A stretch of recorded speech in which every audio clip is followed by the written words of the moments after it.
দিনটা ছিল থিয়েটারের শোয়ের দিন, সেই জন্য সমস্ত প্রপস নিয়ে আমরা গাড়ির মধ্যে ওঠাচ্ছিলাম, গাড়ি করে বেরোচ্ছিলাম। স্যার ছিল এবং আমার সাথে আরও কয়েকজন ছিল, বাদবাকিরা আলাদা আলাদা সব পৌঁছেছে। চলে এসেছিলাম মুক্তাঙ্গনে, যেটা কিনা রাসবিহারীতে, এবং আমরা এই স্টেজের মধ্যেই করব। তো এখানে একটা উদ্বোধন অনুষ্ঠান ছিল, তো স্যারও রয়েছে এবং আরও বিশিষ্ট গুণী ব্যক্তিরা রয়েছে। স্যার ফুল দিল এবং তারপরে আমিও কিন্তু ফুল দিয়ে দিলাম।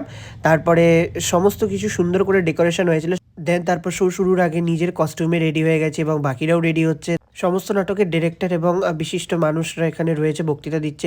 দেন তারপর শো শেষে আমাদেরকে এখানে মিয়া মোড় থেকে দেওয়া হয়েছে কিছু খাওয়ার জিনিস, সবাই এখানে খাচ্ছে। তো আমিও এখানে খুলে দেখলাম এবং এতটাই খেতে আমার জঘন্য লেগেছে যে কোনোটাই আমি খেতে পারিনি, সমস্তটাই সায়নকে দিয়ে দিচ্ছি। এবার স্যার কিছু বক্তৃতা দিচ্ছে স্টেজের ওপরে মঞ্চে, এবং আমাদের হয়ে গেছে। সমস্ত প্রপসও বের করে নিয়েছি, গাড়িতে উঠিয়ে বাড়ির উদ্দেশ্যে রওনা দিলাম। দেন তারপর রাত্রেবেলায় খাবার কিনতে গেছিলাম, বাসন্তী পোলা এবং চিকেন নিলাম প্রথমবার। ভিডিওটা শেষ করছি প্রথম যাকে দিয়ে ভিডিওটা শুরু করেছিলাম তাকে দিয়ে। Bye bye.